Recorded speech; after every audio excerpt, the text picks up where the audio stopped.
आज संगठनात्मक बैठक है। पूरे उत्तर प्रदेश में 1 महीने का कार्यक्रम हमने तैयार कर रखा था, क्योंकि कोरोना काल के बाद तमाम कार्यकर्ताओं से संपर्क टूटते हुए नजर आ रहा था। कहीं न कहीं संगठन की समीक्षा नहीं हो पा रही थी, तो उसी स्थिति को लेकर के आज पूरे मऊ जनपद के संगठन की समीक्षा हो रही है।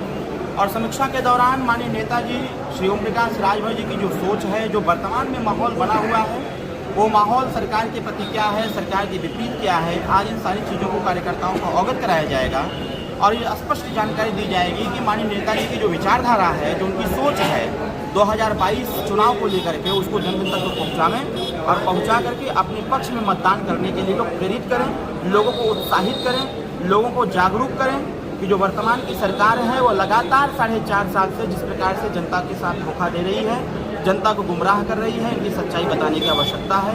आज समीक्षा कार्यक्रम के माध्यम से संगठन की समीक्षा, इसके साथ साथ उस सारे बिंदुओं पर हम चर्चा करेंगे जिन बिंदुओं पर कार्यकर्ताओं को गाँव में जाकर के लोगों को जागरूक करना है। क्या वजह है जो वैसे देखिए, वजह कुछ होता नहीं है, इसको हम वजह नहीं कहेंगे, क्योंकि राजनीतिक व्यवस्था है और राजनीति में उत्तर प्रदेश का जो माहौल बना हुआ है, हर कोई चाहता है कि ओम प्रकाश राजभर जी के साथ हम खड़े रहें। क्योंकि आज सुहेल में भारतीय समाज पार्टी 18 साल की मेहनत के बाद उत्तर प्रदेश में एक वर्चस्व अपना कायम किया हुआ है। वो वैसी ही व्यवस्था नहीं है, व्यवस्था भारतीय जनता पार्टी को भी है, समाजवादी पार्टी को भी है। मतलब उत्तर प्रदेश की राजनीति में जितने भी दल के लोग हैं, सभी लोग चाहते हैं कि ओम प्रकाश राजभर जी के साथ गठबंधन किया जाए। लेकिन इसमें सबसे बड़ी बात है कि हमारे सिद्धांत, हमारी विचारधारा और हमारा जो नारा लगाएगा वही हमारे साथ खड़ा रह पाएगा, अन्यथा हमारा जो मोर्चा है, भागीदारी मोर्चा है, वो हमारे साथ खड़ा है। देखिए, ये बीजेपी के एजेंट तो भारतीय जनता पार्टी के लोगों ने ही कह डाला है। मैं इस चीज़ को नहीं कह सकता, क्योंकि एजेंट तो हमको भी कहा जा रहा है कि ये भाजपा का एजेंट है। तो एजेंट कह करके किसी की राजनीतिक पृष्ठभूमि को इग्नोर नहीं किया जा सकता है। और एजेंट का कार्य नहीं करें, अपने समाज को जागरूक करें, अपने समाज को जागरूक कर रहे हैं। बीजेपी जो है कि आपके मुख्तार को अगले साथ बीजेपी आज अपराधी घोषित कर रही है। जी, बीजेपी जो है आपका मुख्तार को चल रहे थे, लेकिन आज अपराधी घोषित कर रही है, तो अपराधी है, इसलिए हमको निकाल रहे हैं। क्या कहेंगे? वो तो बीएसपी ने कहा है ना, तो बीजेपी तो बीएसपी ने कहा है, तो वो तो बीएसपी का एक प्रकार से हम कहें कि नेचर है कि जब उसको अपना काम करना होता है तो मसीहा है, और जैसे ही माहौल गड़बड़ाता है तो माफिया है।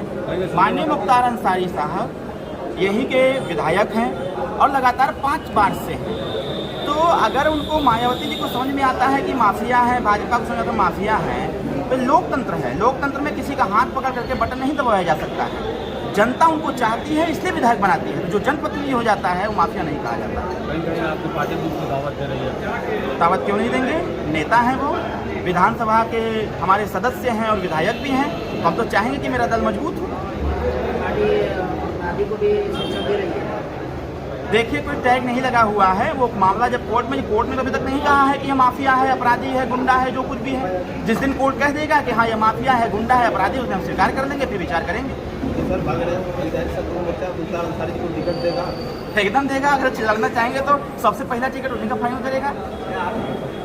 ओम प्रकाश राजभर जी ने कहा है कि 150 विधायक हमारे संपर्क में हैं। कहाँ तक सही है? एकदम सही बात है। पश्चिमांचल के जितने विधायक हैं सब पीड़ित दुखी हैं।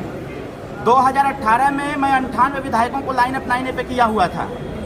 2018 में जब माननीय नेताजी ने सरकार के 1 साल पूरा होने पर 0 नंबर दिया हुआ था, उसके 5 दिन के बाद मैंने अपने नेतृत्व में 98 विधायकों को 9A जो मंत्री आवास था उस पर लाइन अप किया था। मैंने मंत्री से कहा था कि सरकार गिराने का अच्छा अवसर आ गया है, जो और राजनीतिक दल हैं जिनके पास विधायक हैं उनको पकड़िए और सरकार गिरा दीजिए। लेकिन नेताजी ने कहा कि ये गलत बात है, ऐसा नहीं होना चाहिए। आज भी मैं कह रहा हूँ, माननीय नेताजी के संपर्क में जो 150 विधायक हैं वो भारतीय जनता पार्टी के भी हैं और कुछ समाजवादी पार्टी के भी हैं, कुछ बहुजन समाज पार्टी के भी हैं। तो वो सत्य है और ये चीजें हम आपको दिखाएंगे भी। कि योगी जी, देखा जाए तो योगी जी और मोदी जी के खिलाफ हमेशा बोलते रहते हैं। अभी 2 दिन पहले ओम प्रकाश राजभर जी ने कहा है कि यूपी में सबसे ईमानदार कोई है तो वो है योगी जी। ये क्या है फिर? देखिए, जैसे भगवान को कोई नहीं समझ सकता है, वैसे माननीय ओम प्रकाश राजभर जी को कोई नहीं समझ सकता है।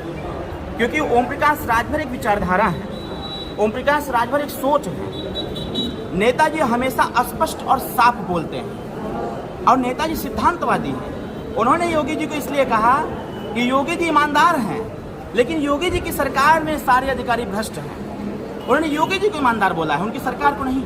सरकार में बैठे हुए अधिकारी जो मिनिस्टर्स हैं, ये सारे के सारे जो लोग हैं, उन्होंने 4-5 दिन पहले बोला था कि योगी जी ढोंगी हैं और मोदी जी के बारे में वो बोलते रहते हैं कि ऐसे ये बस बोल वचन देने वाले हैं। मैं भी बोल रहा हूँ कि भारतीय जनता पार्टी की देश और प्रदेश की सरकार सिर्फ और सिर्फ झूठे दावे कर रही है। देखिए, माननीय नेताजी ने काम को लेकर के अखिलेश जी को भी सराहा, मायावती जी को भी सराहा, ईमानदारी को लेकर के योगी जी को भी सराहा, झूठ बोलने में सबसे बड़ा कोई माहिर है तो मोदी जी को भी सराहा, योगी जी को भी सराहा।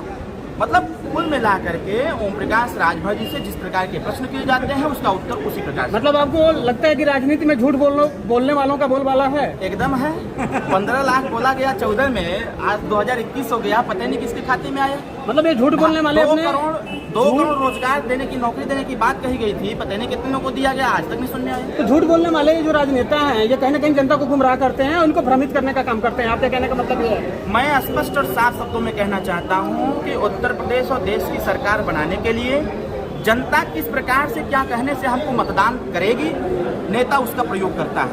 और स्पष्ट हो गया है कि देश के प्रधानमंत्री और उत्तर प्रदेश के माननीय मुख्यमंत्री महोदय जी झूठ बोलने में माहिर हैं। आज युवा परेशान हैं, महिलाओं के साथ रेप हो रहा है। अभी आज देखिए प्रयागराज में बिंदु कुशवाहा के साथ रेप हुआ, उसकी हत्या हो गई, मुकदमा पंजीकृत नहीं हो रहा है, कुशवाहा समाज धरना दे रहा है। हमारे नेता, हमारे कार्यकर्ता गांव-गांव, गली-गली भ्रमण कर रहे हैं, अति पिछड़े वंचित समाज को इकट्ठा करने का प्रयास कर रहे हैं। 2022 का जो इतिहास है सरकार बनाने का, वो 27 अक्टूबर को इसी मुंह में लिख दिया जाएगा और 27 अक्टूबर को तय हो जाएगा। जिस प्रकार से मैं याद दिलाना चाहूँगा, 9 जुलाई 2016 को बगल के रेलवे मैदान में तय किया गया था।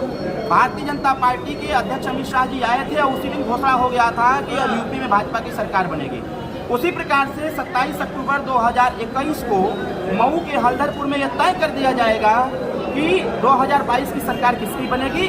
2022 की सरकार भागीदारी संकल्प मोर्चा। बट बीजेपी वाले कहते हैं कि हमारे साथ थे तो 4 जीत भी गए, इस बार तो इनकी लुटिया डूब जाएगी। तभी तो समझ में आ गया। अभी एबीपी न्यूज ने एक सर्वे दिखाया कि 188 सीट से ऊपर नहीं जा रहे हैं, 325 सीट भाजपा जीती थी। आज भारतीय जनता पार्टी डेटॉल साबुन से हाथ धोकर ओम प्रकाश राजभर जी के पीछे पड़ा हुआ है कि गठबंधन हमसे कर लीजिए। ये कहने वाले लोग अपने गिरेबान में झांक करके देखें कि आज जब ओम प्रकाश राजभर साथ नहीं है तो सर्वे रिपोर्ट 188 का आ गया, आज जब साथ था तो 325 का सर्वे था। ये भारतीय जनता पार्टी का कहेंगे, ये अपने गिरेबान में झांक करके देखें, समझ में आ जाएगा होगा 2022 में। 2022 किसकी लड़ाई आपके साथ? किसी की नहीं। कोई आप अकेले? अरे हम अकेले प्रचंड हैं। कुछ दिन पहले स्टिंग ऑपरेशन हुआ था, उस पर क्या कहना चाहते हैं? कुछ नहीं, हम तो कह रहे हैं लगातार करवाओ भैया स्टिंग ऑपरेशन। अगर हैसियत, अगर औकात हैसियत है तो भारतीय जनता पार्टी के बड़े मंत्रियों की स्टिंग ऑपरेशन करके दिखा दीजिए, दूध का दूध, पानी का पानी हो जाएगा। ये ओम प्रकाश राजभर मतलब आपके कहने का मतलब है कि बीजेपी के जो बड़े मंत्री हैं वो माननीय मुख्यमंत्री महोदय जी ने कराया है भाई, उसमें क्या कहना है मुझे, स्पष्ट कह रहा हूँ, माननीय मुख्यमंत्री महोदय ने कराया, क्योंकि वो 2022 में देख रहे हैं कि हमारा पतन होने जा रहा है और पतन का सिर्फ एक कारण है ओम प्रकाश राजभर। तो कैसे इनको हम लोग बेइज्जत करेंगे, जिनकी लोकप्रियता बढ़ती जा रही है, इनकी लोकप्रियता कैसे हम तार करेंगे। तो भारतीय जनता पार्टी में तो कह रहा हूँ लगाओ, हमारा तीनों फोन सर्विलांस में लगा हुआ है, मेरे 3 नंबर है, तीनों सर्विलांस में लगा हुआ है और रोज बतियाता हूँ। जहाँ हमारा बात रोज बतियाता हूँ, कहता भी हूँ कि जितना सुनना चाहते हो सुनो, हमारा कारवां रुकेगा नहीं। समाज का क्या संदेश है? हमारा समाज 95% सुहेलदेव भारतीय समाज पार्टी के साथ है। मैं निवेदन करूंगा कि माननीय ओम प्रकाश राजभर वंचित वर्ग के लिए हर जाति में गरीब हैं, गरीबों के लिए मंत्री पद से इस्तीफा दिया है, इसका लाज रखते हुए पूरे दमखम के साथ पार्टी के साथ और मोर्चे के साथ खड़े रहे। 2022 में सरकार में हमारे